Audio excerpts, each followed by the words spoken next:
everyone, welcome back to Title IX Insider. Today we are going to have a special guest from our team, the attorney Lanie, who I completely admire and love working with. She's going to be talking to us today about a very important topic, especially for Sexual Assault Awareness Month, the topic of respondents, and exactly what is a respondent and what do those kinds of cases look like, especially coming from an advisor. And so I'm going to go ahead and ask Lanie just to simply introduce herself a little bit, and we're going to go ahead and get started. Great, thank you. As Dr. Sandi said, my name is Lanie Bandell. I am an attorney licensed in both Georgia and Florida.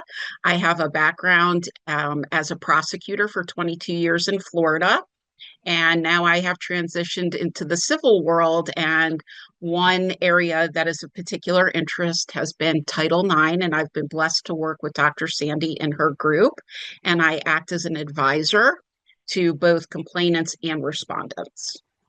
Thanks, Lanie. Yes, for complainants and respondents always. I know that's important to mention.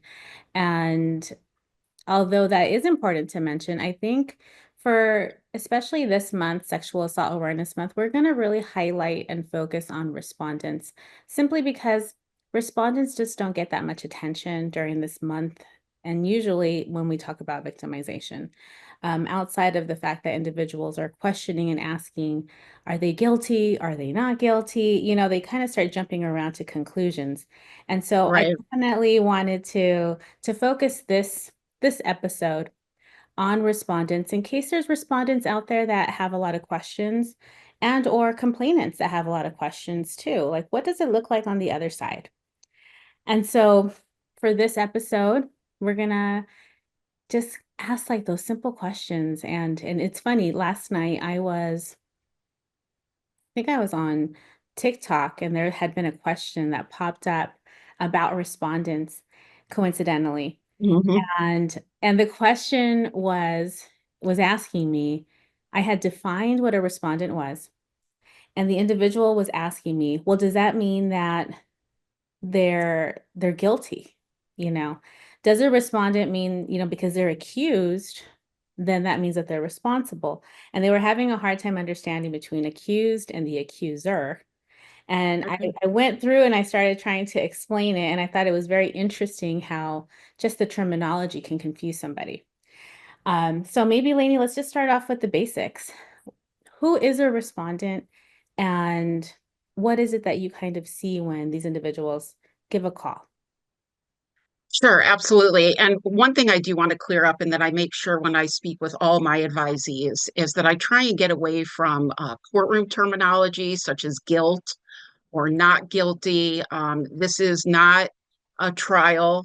It is a process where an investigation and a hearing occur, and somebody is either found responsible or not responsible, which you had mentioned.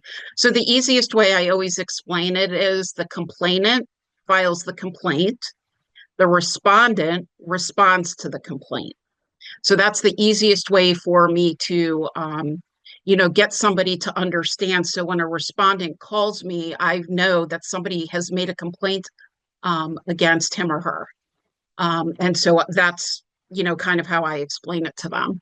And typically we do actually stick to, are they responsible or not responsible for the charges or the claims, and steer away from the criminal kind of like side of vocabulary of Right. they're guilty or not guilty, because this is not a verdict at the end of the day. This is an on-campus case situation being handled. And if something more needs to happen and a lawsuit needs to be filed, then in that case, the criminal proceedings will happen. Um, so Lanie, Yeah. when you first meet with a respondent in a Title IX case, what are the most important things you want to understand right away? First thing I need to understand and make sure about is I want to establish a relationship with an advisee, and I need to understand, does the advisee have a solid support system? So the first line of attack, so to speak, for me is to make sure that the respondent has a support system, all immediate needs are being met.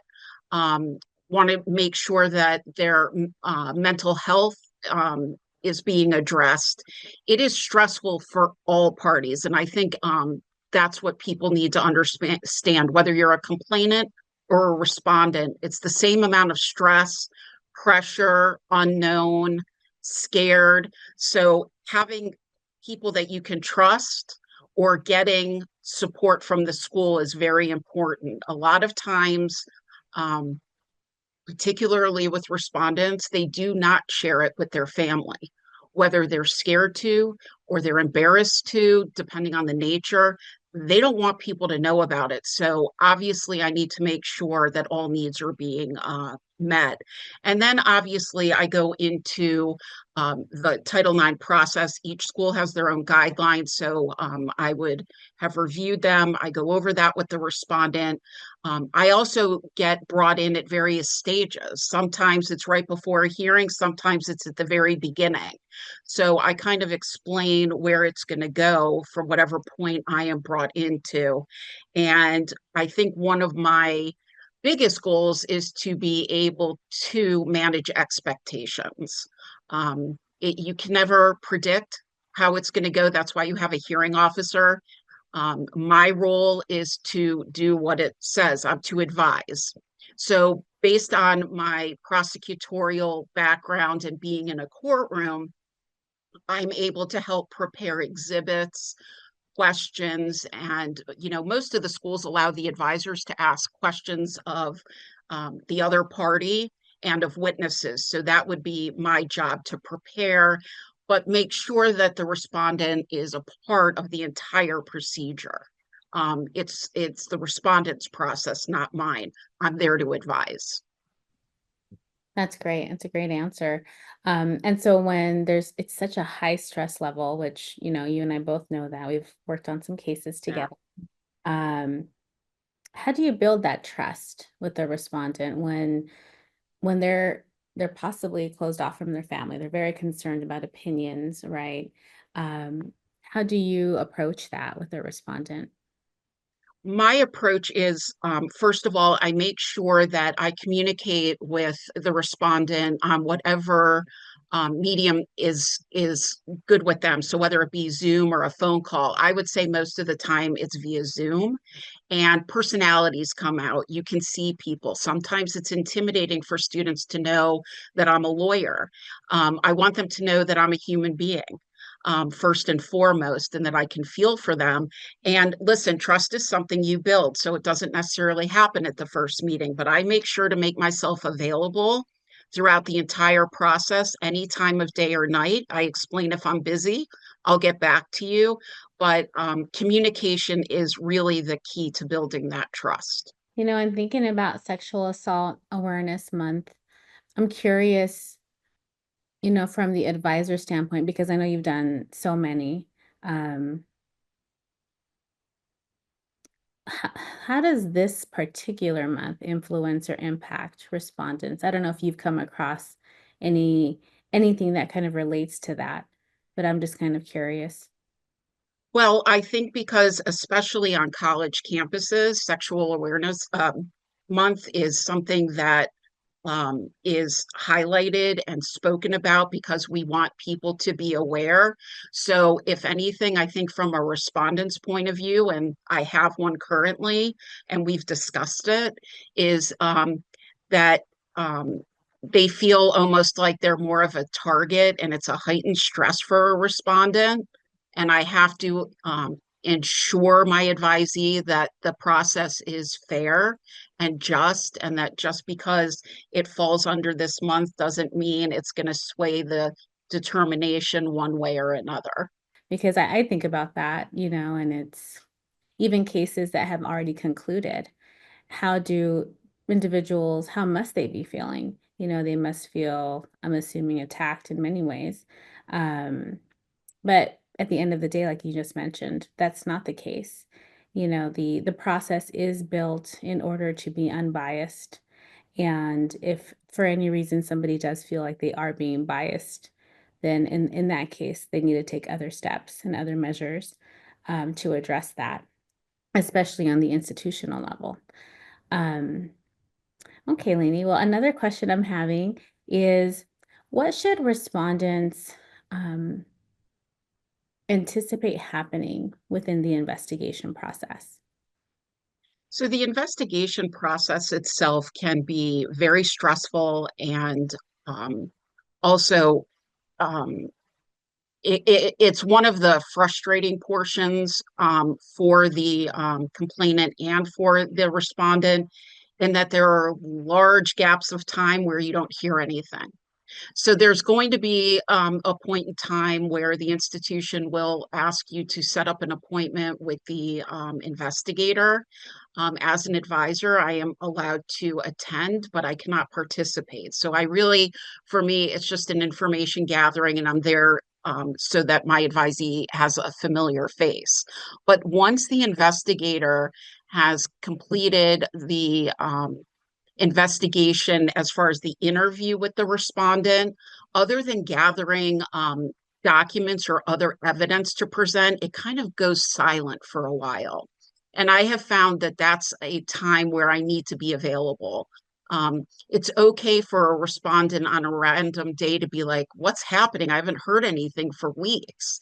And then I can advise how to contact the school politely just to get an update.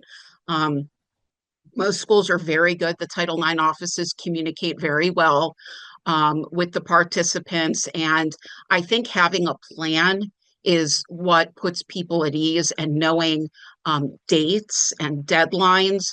So I try and keep up on that, and, just be there for kind of the moral support once their portion of the investigation is done and we're just waiting. Do you help with the evidence or lack of evidence that is being provided to the schools themselves? Because I know that the schools themselves, or maybe they've hired some external investigators that are doing the investigation. They're doing the questioning of the complainant, the questioning of the respondent, some witnesses, and then they might be asking for follow-up and some evidence of things.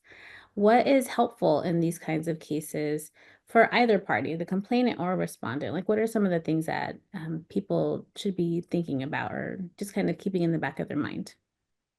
So preservation of evidence is one of the key factors here. Unfortunately, due to the age group, most of the cases that I get are at the university level, and my advisees are way more tech savvy than I am. So being able to retrieve that Snapchat conversation or story, or go on to Facebook, which I'm dating myself. I guess youngsters don't use that now. But whatever the social media, or if it's text messaging, a lot of times I'll get, you know, should I edit out when we're not talking about what's relevant in the investigation? Like there was a day where we were talking about a study session, or there was a day where one of our friends got sick and we were just talking. You can never go wrong by being completely 100% transparent. The wonderful thing about these trained investigators and hearing officers is they know what is important and what's not. I don't like when we have to get into bits and pieces and it becomes a puzzle and where did this come from. I always advise my participants to just be completely forthcoming. Now, there are certain rare instances. For example, if a party is discussing a medical condition they have, I would redact that out, but we would write medical privilege and we'd explain why it's been redacted out, so that if the hearing officer for any reason wanted to review it on his or her own, that could certainly happen. I go through everything before it's turned over. But again, transparency and honesty will never do anyone wrong. Earlier we talked about, the institutional bias and concern, especially during months like this, Sexual Assault Awareness Month. Are there any red flags individuals should look for or look at and be concerned when an institution is handling a case? Or are there any things that you've seen that are concerning, um, examples that you may have seen in past cases? So I want to say this before we get into that. Every case is different. Every case has unique set of facts. I am very fortunate that I have worked with wonderful, wonderful institutions. So I don't want there to be any type of overriding feeling like bias exists and that schools don't do it properly. But, there are bad apples in every bunch. And I think that rather than the participants worry about that, I think it's really up to the advisors and the people participating at a professional level to see if there's any type of bias. I've certainly been involved in a case where just the treatment, how the respondent was questioned during an interview, them not recording it, um, failing to respond in timely manners, disrespectful email responses. Those are types of things that, as an advisor and a professional in Title IX, would certainly cause me some concern to investigate further. But fortunately, on the whole, I've dealt with the utmost of professionals and the process just works. When we think about the process that individuals go through, complainant and respondent, I know it's very stressful, as you've described. Um, it weighs on them, and they're still trying to get through their academics. They're still trying to push through, and having those support systems in place, as you mentioned early on, is so important. I think institutions and everyone needs to remember that both sides have the exact same rights throughout the entire time, that due process. And that due process is something that I think folks forget about. Do you want to talk a little bit about that?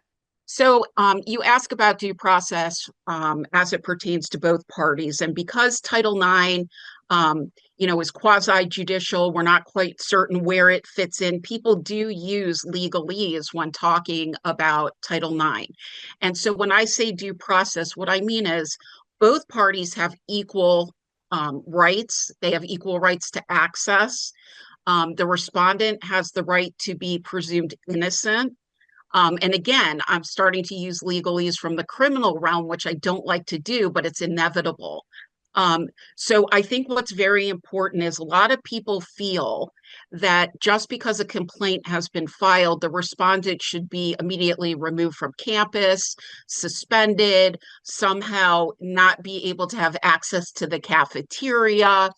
And what I try to explain when I am the advisor for a complainant is that you have to assume for the time being that the respondent is going to be found not responsible. However, I also want to make it clear there are certain cases, especially when you're dealing with sexual assault and when there's violence, there are emergency procedures that institutions under Title IX have instituted where there are certainly times where it's appropriate to have the immediate removal of a respondent or a student. So again, just in general, you have to go on the presumption because as Americans, that's one of the rights that we all enjoy is that we are presumed innocent, as in the Title IX process. What else do you think individuals should know about respondents? I think unless you're a respondent, I think you don't truly understand that kind of positioning, because there is such a big, strong push for the support of complainants and victims and survivors. And of course, this is Sexual Assault Awareness Month. And of course, when someone has been truly victimized, truly sexually assaulted, we are there for them. We truly want to help survivors heal and move forward. And 100%, that will, I believe, is the stance for everybody. But the question always falls in when there is that 2 to 10% false allegation statistic, where you do have to leave room and doubt in your mind for the fact that maybe this individual is not guilty or responsible under Title IX. And and if that's the case, what are some things that maybe individuals forget about, that they should consider and think about when we think about a respondent? Well, the timing of this, the question is apropos because I just finished up a case where I was the advisor for a respondent, and the allegations were stalking and sexual assault. And after a very lengthy 2-day hearing, lots of witnesses and testimony, Um, the respondent was found not responsible on all counts. And what has been happening is people have been coming up to him. It's a smaller campus, and they've actually been calling him a rapist. He has had difficulties maintaining any type of friend groups because he was labeled. And not only is that harmful to him, but it, like you said, in those small few cases, it really discredits and does a disservice to our true victims. So I think that, you know, Title IX uh, procedures and hearings are confidential for a reason. And whenever I have my introduction with my advisee, the one thing that I absolutely highlight is this is confidential. You do not want people on campus knowing about it, hearing about it, talking about it, because we don't know how it's going to turn out. And it's only going to do harm to all parties. So there are definitely cases that are just as heartbreaking as when you are advising a victim. It's heartbreaking to me to see students who are really trying to put their best foot forward and become productive professionals in this world. And then something like this happens and he's being labeled a rapist and, you know, there was no responsibility found. So I just caution everyone to remain, have the proceedings remain confidential. And I think you bring up a good point. I think it's the communities at times jump to the conclusion that every Title IX case equals rape. And when you're jumping to that conclusion, it is so damaging because there is a spectrum of sexual misconduct. You know, it is verbal sexual harassment, you know, it can be non-consensual touching over the clothes. Maybe it's just not just, but it could potentially be something like just a touch on the arm, for example, or a touch on the breast by accident because you're hugging somebody, um, all the way down to rape. And, Correct. and these cases, I've seen them. I've seen cases that I've worked on as the Title IX coordinator, where campuses, you know, we've all heard the stories, you know, online and in the media, where sometimes students hear of a situation or a case and they don't even know what's happened, but they are blasting it through social media and they are announcing that this individual by name is a rapist. And when you look at the details of a case, many times they haven't even penetrated anyone. There has been nothing that even Correct. compares to a rape. And yet individuals jump to these conclusions and, you know, it just becomes ugly. And that's the scary part of Title IX and the world of higher education and K through 12 too, I think. Absolutely. If there's one issue I would like to address with respondents that comes up quite often, is when there is a parallel criminal proceeding pending. A lot of times I will, one of the first pieces of information that I ascertain from the respondent is, were the police contacted over the allegations that are contained within the Title IX?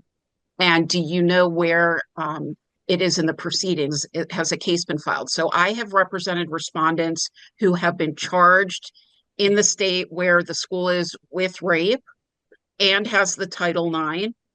I've had people where the police have gotten involved, but then the prosecutor's office declines, or it just hasn't gotten that far yet.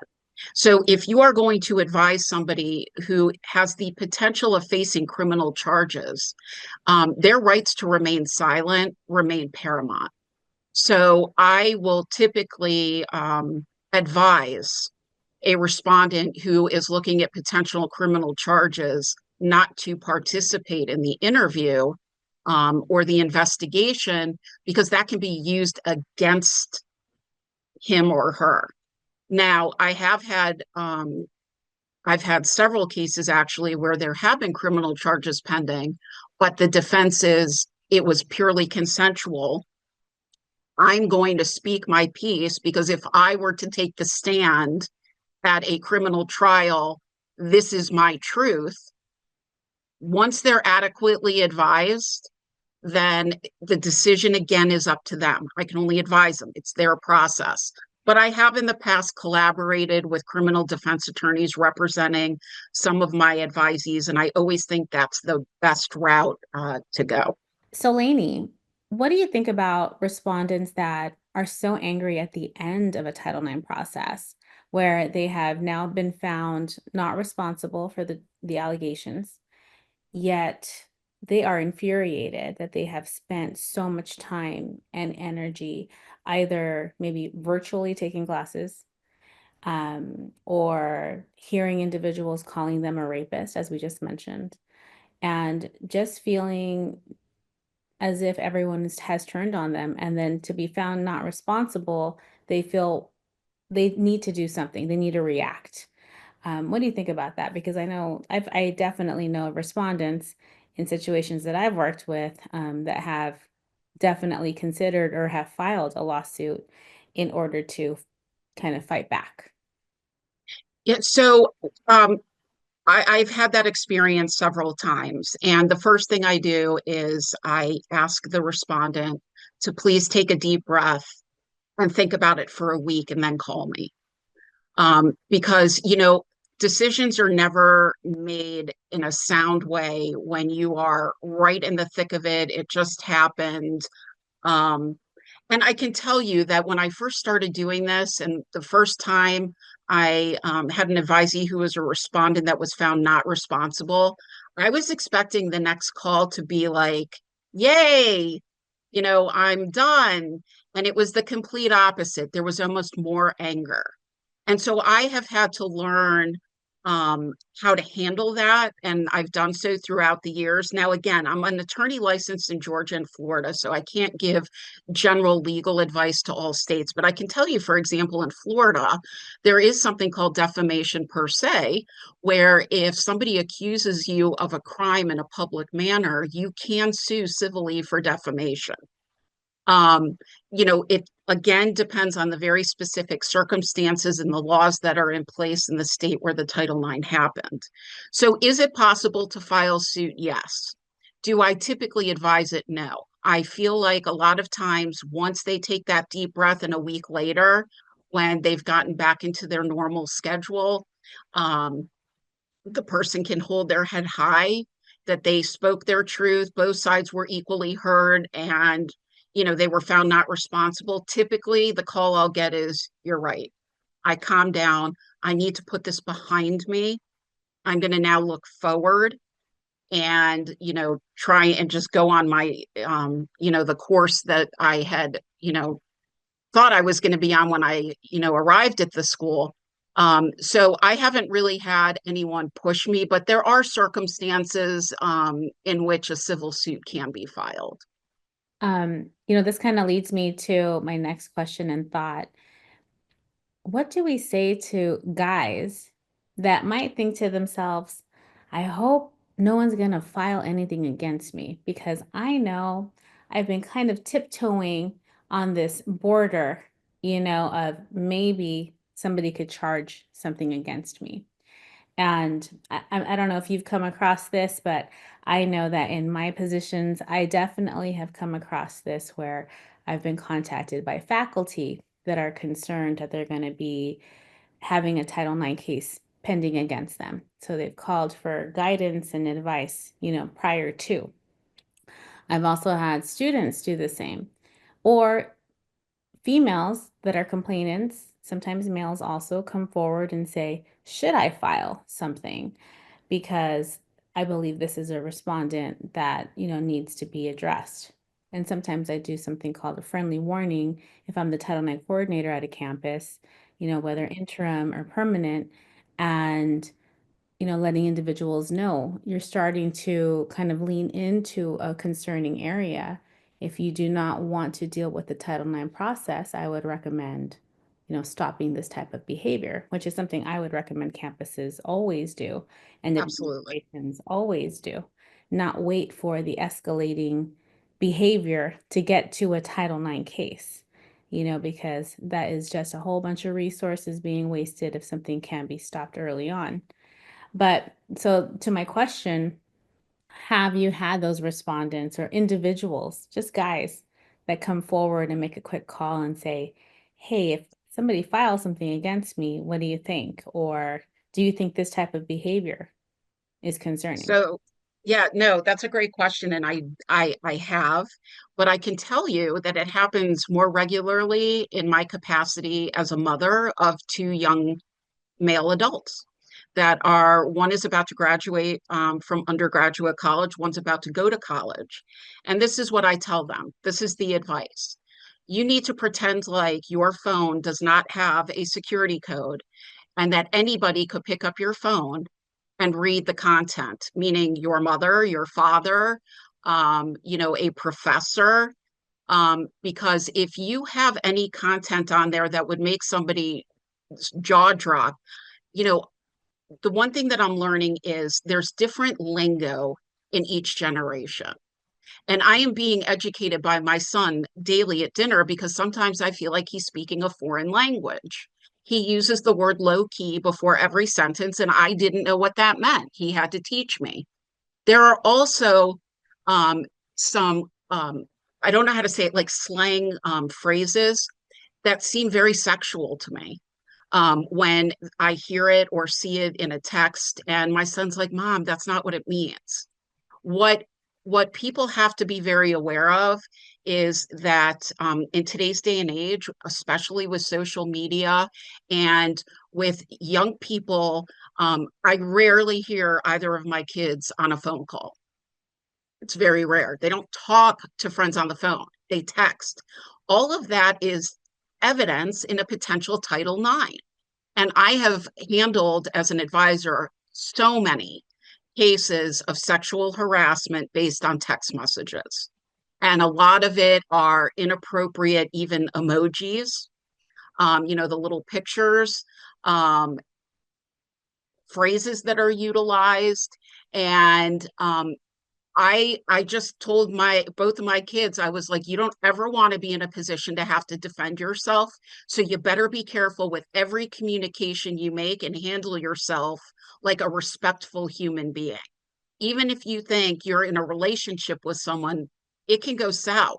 And you better be respectful and don't harass and, don't keep doing, the 20 texts because you're in a fight and then you start to get nasty or it's just such a different culture than what I grew up with.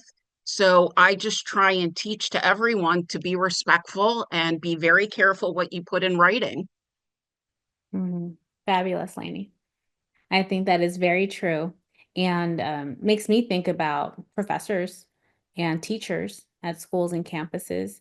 I know I am very big at looking at fraternization policies and reminding faculty at all times, do not have a relationship with your students. That supervisor authority figure relationship is not equal. And just like you mentioned about your sons, things can flip from one day to the Yes. next.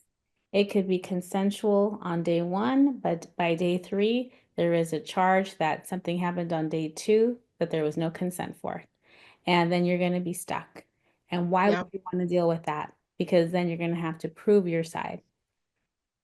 Right. And as we're talking here, I want to make sure to include the LGBTQ plus community. A lot of my cases actually involve individuals who identify as they, them.